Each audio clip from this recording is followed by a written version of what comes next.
Welcome to the Leadwell podcast, the podcast where we interview mission-driven leaders who are doing it well. We ask them what they're doing and how they're doing it to help you lead your business and your people well. Have you ever thought about the legacy that you're leaving as a leader? Many of us don't spend a whole lot of time thinking about that, and yet that's one of the keys of leading is that we are reproducing and replicating ourselves and helping people to achieve a big old shared purpose. And today's guest, Josh Parnell, is the author of Leading a Legacy, and he is the founder of Limitless Leadership. He is a leadership coach, and he has been helping develop leaders for over 20 years. While it may have started with a fun story about film school, the United States Air Force, and everything in between, he's going to walk us through how we got here today and how we can lead a legacy where we are at work, in life, with the people around us. Let's jump right in with Josh.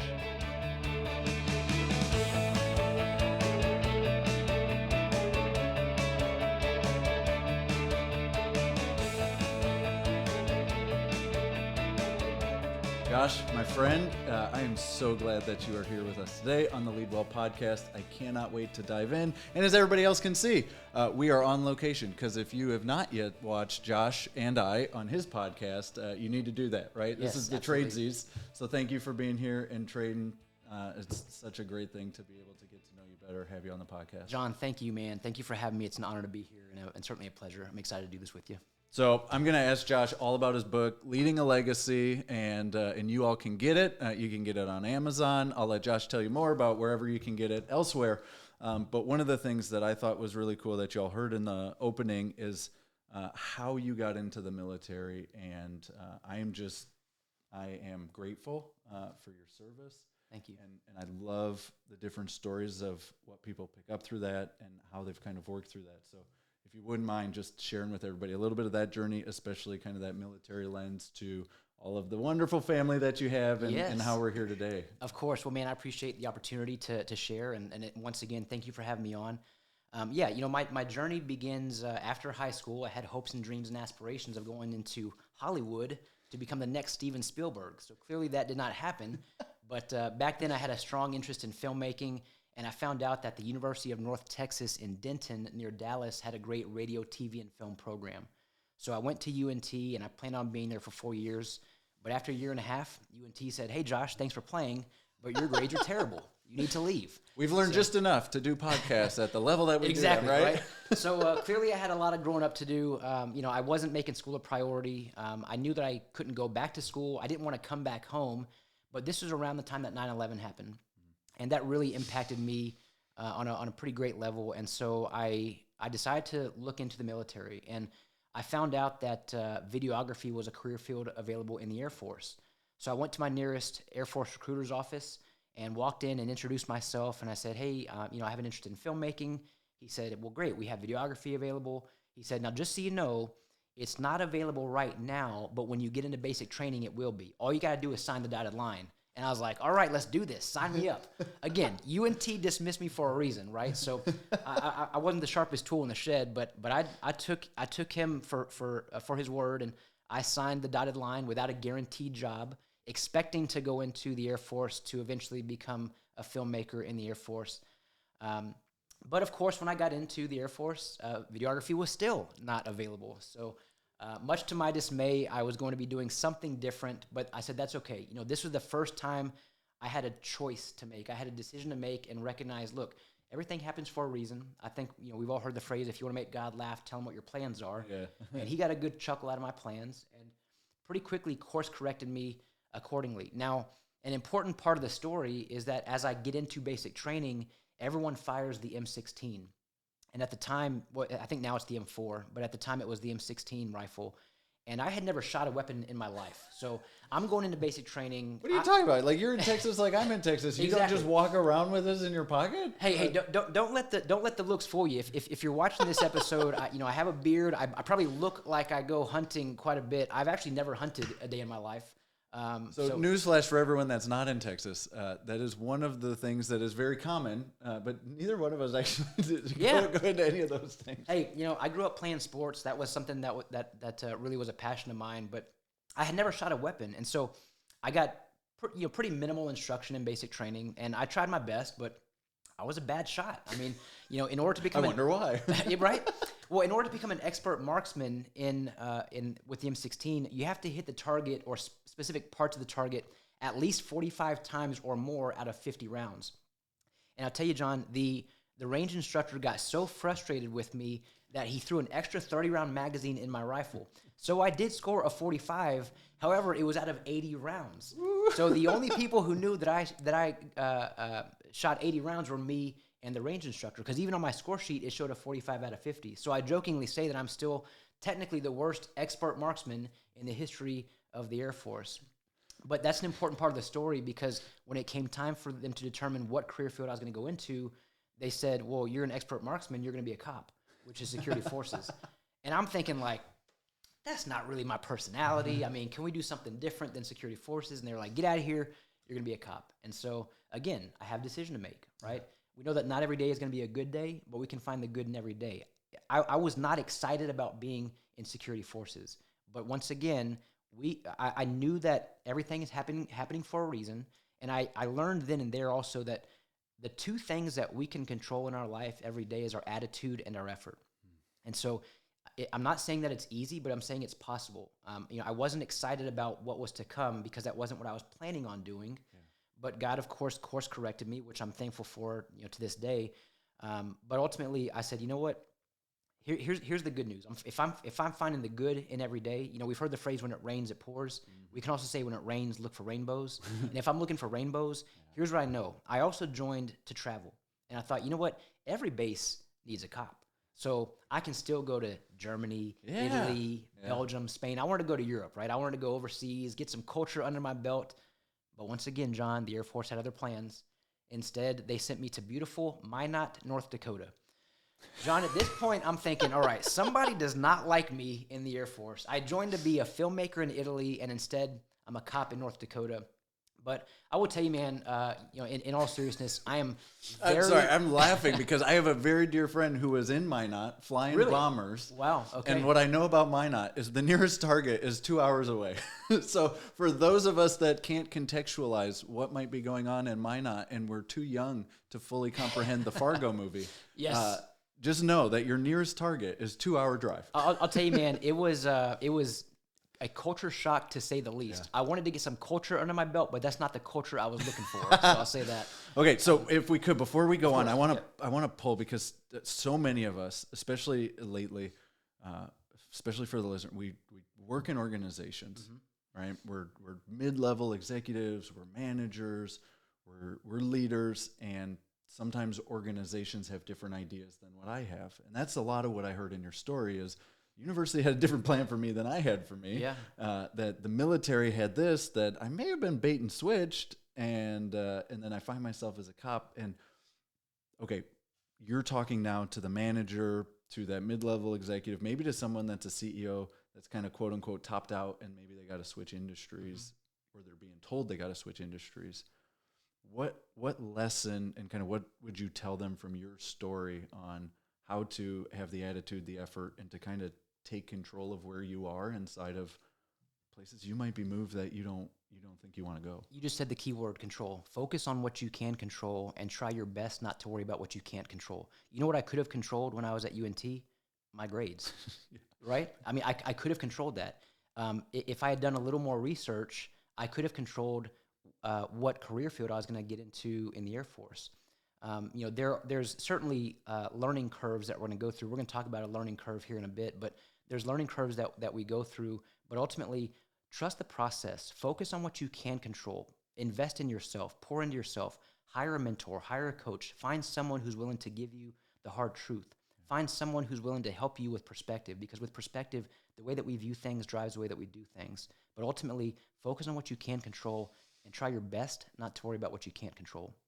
Yeah, that is so good. And just from your attitude, and one that has chosen to move and been moved, I think going into it, I had the encouragement once from someone that said, focus on the work and doing the work that you can do and that you want to do. And it goes back to your attitude thing, right? So, okay, if you want to go there, how do you tie it in with your ultimate kind of goals and where you might be going. Sure. How can you flip this to be a time of learning, of paid practice, of whatever it might be for what you got coming?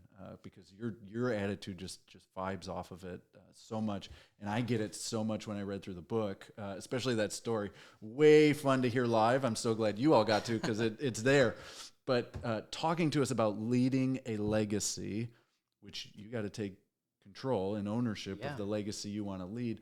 What is the theme and what you hope people pull out of that book? Sure. So the subtitle of the book is How to Live Today to Make an Impact for Tomorrow. And for a lot of coaches, whether you're coaching people in leadership, whether you're coaching people in finance, whether you're a fitness coach, a lot of coaches need to begin with mindset. Because what we know is that our thoughts will dictate our feelings, and our feelings will dictate our actions, and our actions will dictate our legacy. So if we want to change our legacy, it begins with our thoughts. Here's the problem, though. Studies show that humans have up to 60,000 thoughts per day. I just had 7. There you go. Right? Okay. Hey, let the rest of the day go by, because you're going to have a lot more. But 60,000 a day. Wow. And studies also show that 80% of those thoughts are negative, and 90% of those thoughts are repetitive. So it's no wonder why we regularly experience stress and worry and doubt and concern, anxiety and fear. Can you say that again? Yeah. Because that was powerful. How many thoughts are negative? 80% of our thoughts 60,000 are negative. thoughts. Of 60,000. And then this one was the key to me when I think about when I'm stuck in a loop. What did you just say about the repetitive? 90% of those thoughts are repetitive. Oh my goodness. And so a lot of listeners, you can think to your own thoughts and like, I get it now. Like, I understand. And, we saw an uptick in anxiety in 2020 when COVID hit, right? And so for a lot of us, we recognize how these thoughts, of course, we're going to have anxiety and stress if we don't know how to manage our thoughts. But we also know that fear is typically the root of a lot of the thoughts that stem from limiting beliefs. And we know that fear is simply false evidence appearing real. Yeah. And as our boy John Acuff would say, we know that one of the greatest mistakes any of us can make is assuming all of our thoughts are true. Yeah. And so we're always going to find evidence in the things that we believe. How can we start shifting a paradigm and challenging the thoughts that we're having? We've talked before about how it's so important to ask questions. Ask questions of those that we're leading, but also asking questions of ourselves. Start challenging the thoughts that we're having by asking questions about those thoughts. It's almost like this verbalization of journaling. I'm a big believer in journaling, which I talk about in chapter 1 of the book. And with journaling, the things that we write are the things that we invite. So I'm going to share another stat with you that's really eye-opening for a lot of folks, and that is 42. We have a 42% more likely chance of achieving our goals by simply writing them down. And when I say we're writing goals down, but we're also writing down our thoughts, by doing so, we're able to get clarity and direction through the process. I want to take a step back for a second, John, and share how, a goal of mine was to go to UNT, and then another goal of mine was to go to Hollywood, to be the next Steven Spielberg, to go into filmmaking in the Air Force. All of these are easy to set goals on. Oh, what do you want to do? This is what I want to do. Yeah. Boom, just set a goal. Just set 4 goals, right? Where I failed when I was younger was, in the book, 7 Habits of Highly Effective People, Stephen Covey talks about beginning with the end in mind. And the key is beginning, because my end in mind was Hollywood. My end in mind was filmmaking. My end in mind was, fill in the blank. Where I failed was shifting my focus from the end in mind to the steps that I need to take in order to get there. And this is where a lot of folks make mistakes on is, what's your goal? I want to lose weight and eat healthy, right? That's the number 1 New Year's resolution every single year. Right? Yeah. So how are we going to do that? This is where we need to stay focused on the steps that we take in order to get here. But too many of us are so caught up in just creating the goal and almost like a wishful thinking. Yeah. And so the opportunity is to You're trying. do the you work. mean manifesting it? You're trying to manifest there you go. it. Yeah. A better way to say it. Yeah. I'm going to manifest this weight loss this year, right? Yeah. But this is an opportunity area that a lot of us don't capture, which is what you said earlier, putting in the work. Like, we got to do the work. Yeah. Wow. I think that was a great tie back into how do I live today with small steps, which you and I are huge fans of, right? Yeah. And that we keep pulling on the thread that if you haven't yet watched the episode on the Josh Parnell Leadership Podcast, you need to go do that. You just pair really well together. The only problem is you get to listen to both of us, but that's also a good thing. So, so there you go. But back into this and what you talked about in the subtitle, Live Today to Make an Impact for Tomorrow. And you just talked about all of these baby steps. And I'm thinking specifically around the chapter of effect change. Yes. And drawn back into that CEO that's looking and saying the things like, this is a big ship, and I don't know if we can turn the big ship. And if we do take the big ship, it takes time, right? Like we've all heard that type of thing. Or you're in the middle of the organization saying, look, Josh, like I'm trying to meet the needs of my team, serve them well. And I'm also getting it from above with my leaders. And you want me to affect change, and I'm just trying to get through the day. Yeah. Right? Yeah. So what can I start focusing on, and how can I start doing this and affecting change from where I am today? Great question, John. So intentionality plus time spent equals value received.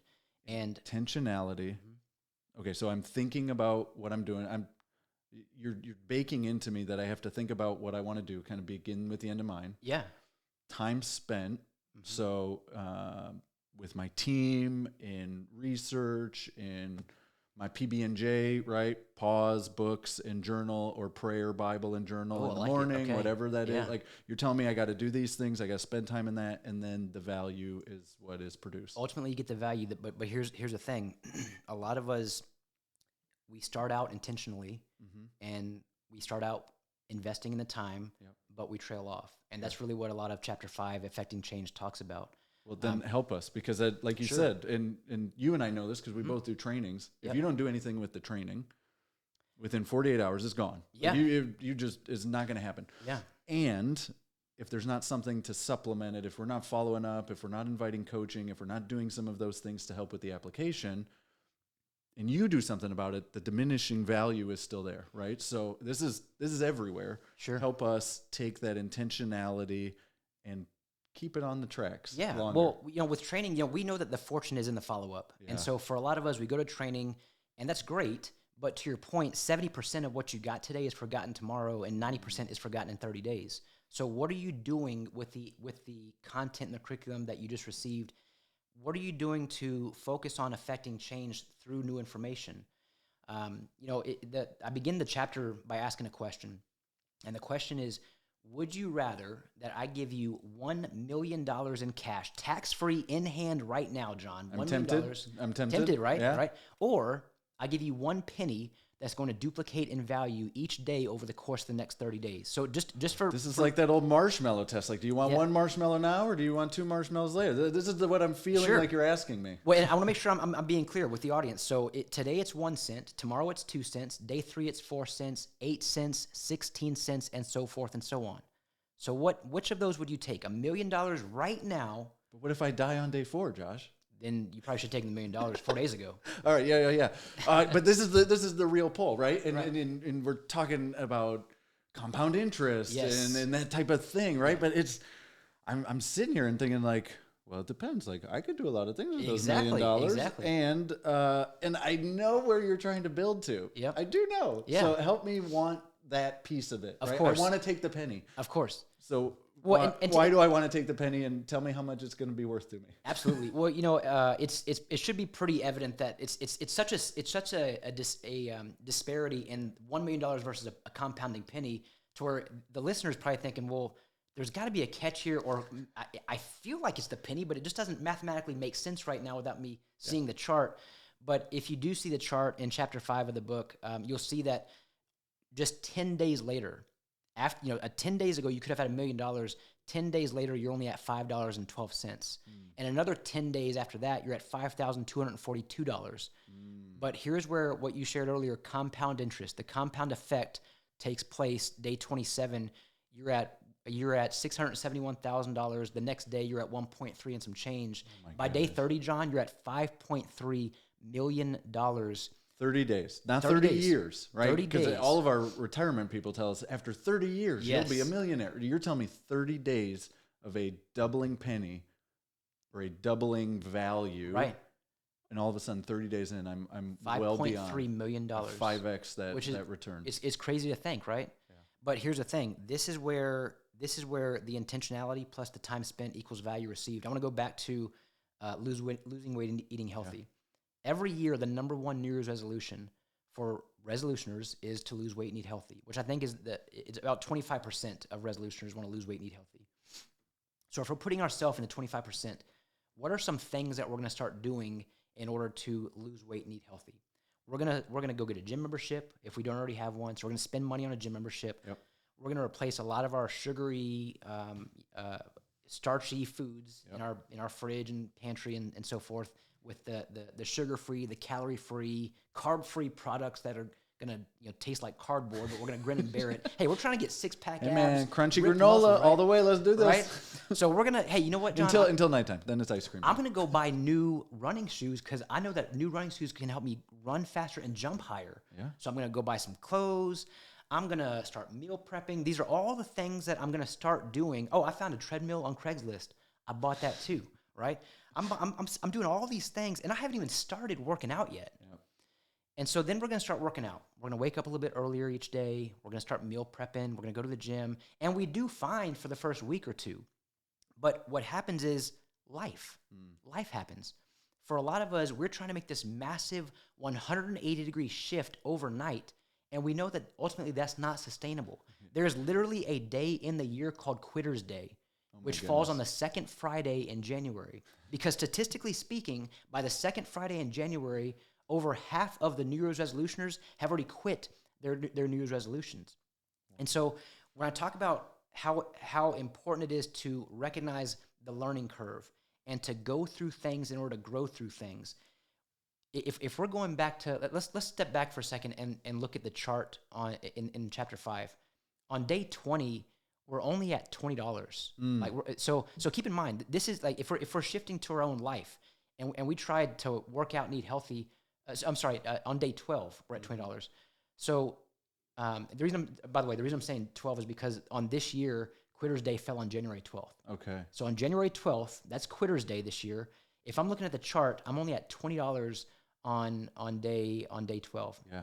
That's not very encouraging, and it's not yet $1 million. It's not, and this is why people quit, because we overestimate what we can accomplish in a month, but we underestimate what we can accomplish in a year or 5 years or 10 years. Or 30 days. Or right? 30 days. Because intentionality plus time spent equals value received. Yeah. So this falls in line with the J curve. We talk about a J curve, and what the J curve looks like is literally a letter J. And if you picture the letter J, we're starting on the lower end of the letter J. Okay, right? so I'm not going to do it like I draw, but I start kind of where I finish when I write the J. Yep. Correct. So you're starting on the lower end of the J, and the intent is to ultimately be on the higher end of the J. So this is the equivalent of going from good to great, right? Yeah. Or I like to say great to greater. So let's say we're starting on the lower end of the J, and we're trying new things. We're implementing these concepts that we learned in training, through coaching, what have you, right? We're trying new things. Naturally, it's going to feel different because it is. It's going to feel awkward. It's going to feel challenging. It's going to be uncomfortable, but we're going to get comfortable being uncomfortable. We know that growth and comfort cannot coexist. They do not. So what we do is we recognize there should be and will be an inevitable dip in progress, in success, in accuracy, in efficiency. So what happens is we're starting to follow the path of that J, right? Yeah. And you'll notice that that's the curve. The term learning curve is a real thing because you have to go through this curve in order to grow through this curve. But what happens is we get to the bottom of the dip and we quit in the dip. Yeah, because it's exhausting because I don't even feel like I have $12 because I've spent $1,200 on all of these equipment. Yes, so I've invested my time, and guess what? This J curve is not just for you. Seth Godin wrote a book called The Dip, and all of us do it. We get up, and then we come down. Organizational change models. We go up because we launch this new thing. Everyone's super excited. We don't have a system, and we don't follow through, and we go down. And if we don't figure those things out, we never come back up. That's it. So how do we come back up? Well, I think it begins with mental fortitude. I think it begins with mental resilience and recognizing that you're going to go through it and you're going to grow through it. So intentionality plus time spent equals value received. I really can't emphasize that enough because we have to recognize there's going to be a dip. So first, recognize and acknowledge there's going to be a dip. Yep. And for a lot of us, we get on day 12 of January of 2024 and we say, you know what? It's not working. I'm going to go back to how I was doing it. Good was good, right? It wasn't great, but I'll tolerate good. I'll settle. This is just how it's going to be. I'll settle for good. John, one of my favorite quotes comes from Brian Wilson of the Beach Boys, and he says, "Beware the lollipop of mediocrity. Ooh. Lick it once and you'll suck forever." Oh, that was a right? good one. And so the reality is like we want to recognize that we're going to go through something and subsequently grow through something, but we have to know it's going to take some time. Okay, so I'm being intentional. I'm putting in the time. The super great thing that I think about is if I am a leader in an organization or of a team, this immediately is starting to create ripple effects beyond me, Yes. right? And so this feels to me like the beginning of a legacy, and that perhaps, yeah, I'm $12 in, or I'm $1,200 in, and you've told me this is coming. So walk me through kind of if I'm going through hell, how do I keep going, right? That kind of idea, so that I can see the things that are happening around me, and that I start to see the ripples of all of these change. Where would you take me if I'm committed? I'm through the dip. I'm coming up the upside. I'm committed to being intentional, to putting in the time. I got glimmers of hope. Tell me how we get past that $1 million. It starts with communication. John, any change that gets made, big or small, it's going to start raising some eyebrows. The questions are going to start getting asked. We as leaders want to make sure that we're providing two things for every person. Every person deserves two things in any relationship, especially professionally: clarity and direction. So as leadership coaches, you know that we want to create two things so that we can provide two things. We want to create safety and trust so that we can provide clarity and direction. Any team member that you're leading, you want to establish safety and trust so that you can provide clarity and direction. It begins with communication. So talk us through that. Just, communicating. Take me down the path of communicating, because I've done this way too many times. I get into that meeting and I've gone through a book like yours, and all of a sudden I'm like, yes, this is what I'm going to do. This is how I'm going to change. And I show up in that Monday meeting, and all of a sudden I'm just like, I mean, guys, we've always done it this way. Like, this is just how it goes. Like, of course we wouldn't do it. And I've completely abandoned what I used to think, or the fact that I've completely disregarded that I may have quit some sort of organizational change management model on January 12th, whatever that might be. But I've brought in this new thing. So help me communicate in a way that shows that this is a process and that we're making progress. We know that nothing changes if nothing changes. And so one thing that the entire team needs to know is that we're going to be pivoting accordingly. You know, if we're recognizing the three questions, which is where are we going? That's our vision. How are we getting there? That's our mission. Why are we doing it? That's our purpose. There are pieces of each that could change to some degree, because we're trying to make sure that we are still driving towards the ultimate vision that's been casted, and the mission that's going to take us there. But as things change, questions start arising. So I like to implement the 5 steps to effective communication through what I call a foundational conversation. So foundational conversations are important for any team member, regardless of tenure. Of course, as a new person on board, when you're onboarding someone, you want to walk them through what the expectations looks like, what the standards looks like, what the culture is, and ask them any questions that you can think of that will help them recognize that we're all on the same team. It's a we before me mentality. But even with tenured team members, it's okay to sit down and reestablish the foundational conversation, because you're laying the groundwork, you're creating a firm foundation for everyone a part of the team. So the 5 steps I like to walk through is: first, assume positive intent. Recognize that we may not always make the same decision that each other would, but it's coming from a good place. People don't care how much you know until they know how much you care. And so when someone knows truly how much we care about each other on a team, we know that we can assume positive intent. The second is to seek first to understand, then to be understood. Too often, we as leaders are trying to provide directives versus direction, and we can provide direction through questions. One of the questions is, hey, help me understand what's going on, right? So I'm not going to go to you and immediately give you a directive without asking some questions. I want to help you learn how to become a better problem solver and critical thinker, someone who can think outside the box through asking questions. I hope everybody that's listening all of a sudden starts to see how this starts to lead a legacy. Because now you are a leader who's developing leaders just by the way that you are leading. Right? Like that is exactly where you are taking us right here. You know, in sports analogies, to me, it's like a coaching tree, right? I mean, you look at the coaching trees in the NFL. I think Andy Reid, he just came off his 3rd Super Bowl win in the last 5 years or so, and he's developed a coaching tree over the years. It's very similar. As a leader, what you're doing is you are, as a servant leader, as you know, John, you're pouring into people. You're investing in people. You are so focused on the growth and development of people for the sake of them being able to create a legacy for themselves. Like ultimately, we're all going to be leaving a legacy at the end of our life. Yep. So the legacy that we're leading today determines the legacy that we're leaving tomorrow. So as we get into the third step of effective communication, something I like to talk about is falling in love with asking questions. We're asking a lot of questions. And of course, when we're asking questions, the fourth step is listening. And I think the key here is knowing that there's a difference between listening and hearing. If we're hearing someone, we're simply waiting for them to stop talking so we can tell them what we want to say. If we're listening, we're receiving information, we're processing information, and we're utilizing that information to best serve that person. But furthermore, listening empathetically. I think empathy is an opportunity that a lot of leaders are not capturing. And what I mean by this is empathizing with someone doesn't mean that we necessarily have to experience the same situation as that person, but it does mean that we can imagine their circumstances and accept their feelings without invalidating them.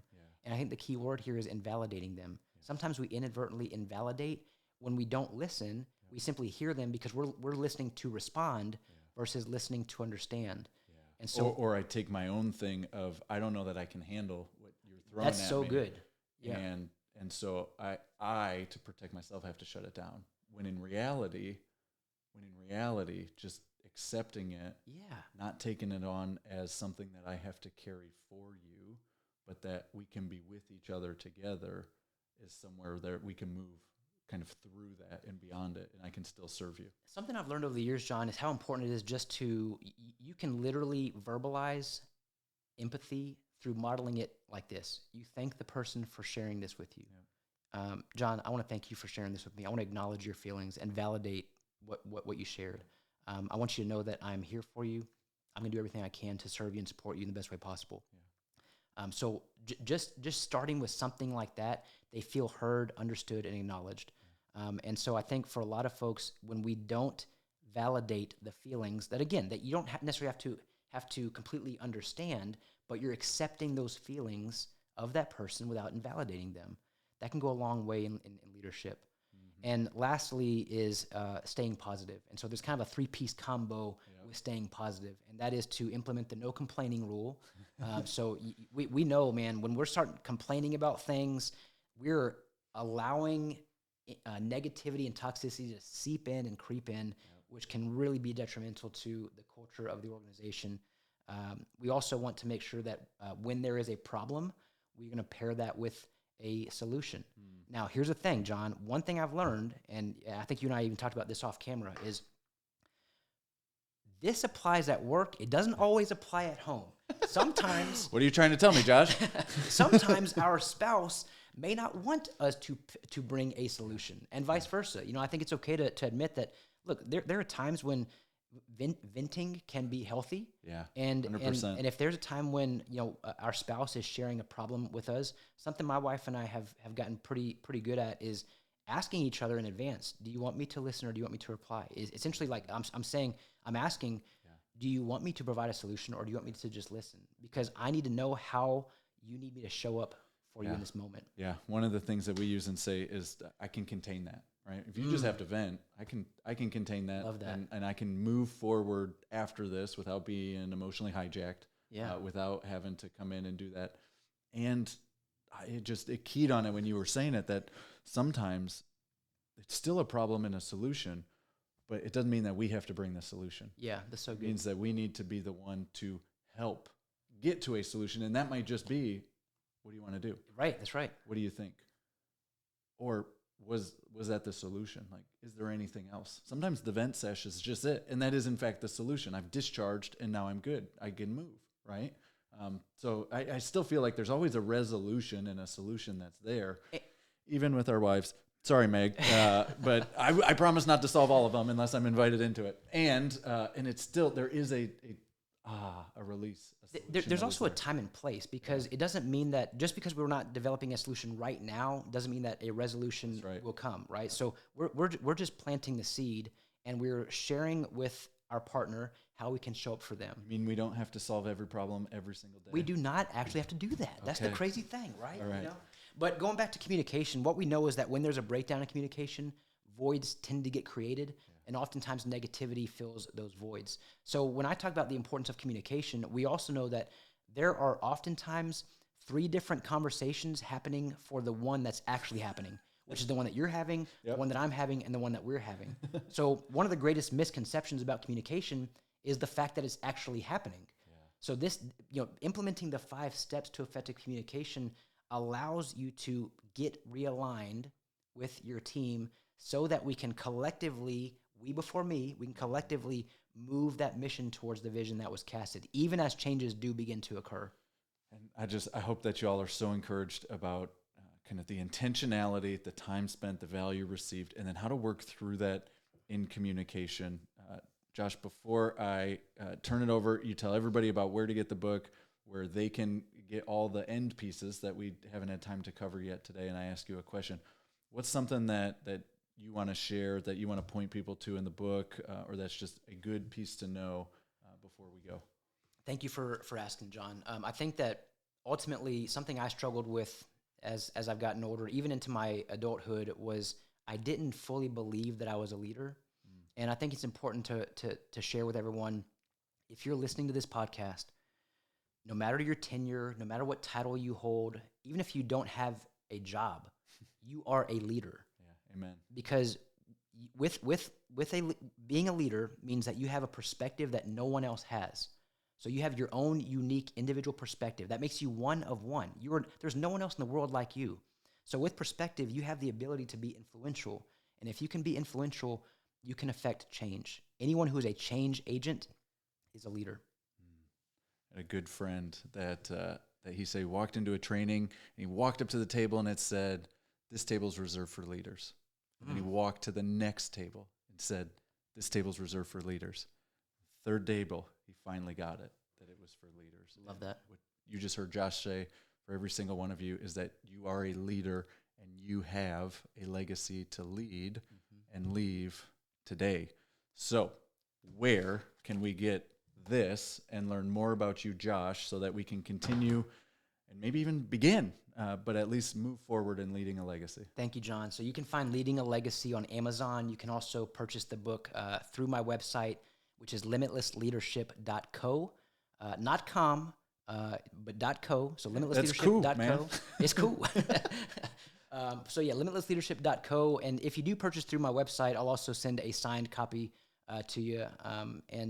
Go there today. If you do it right now, I will just take it with me and I'll shoot it to it. Just kidding. But you should go do that. More. Yeah, that's right. But yeah, you can go to Amazon or limitlessleadership.co to purchase Leading a Legacy today. And you can find me on most social media platforms at The Bearded Leader. So at The Bearded Leader.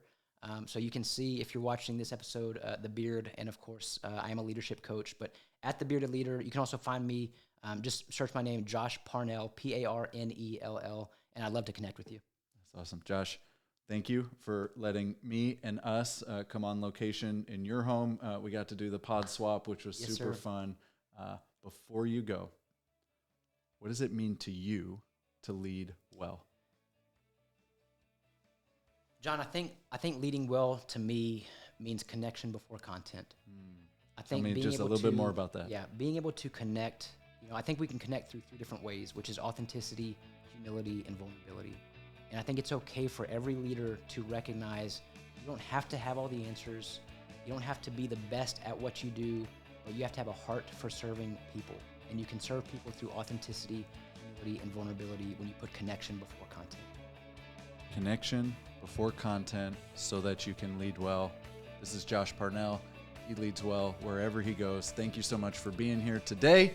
We will see you next time. And until then, be well, lead on, and God bless.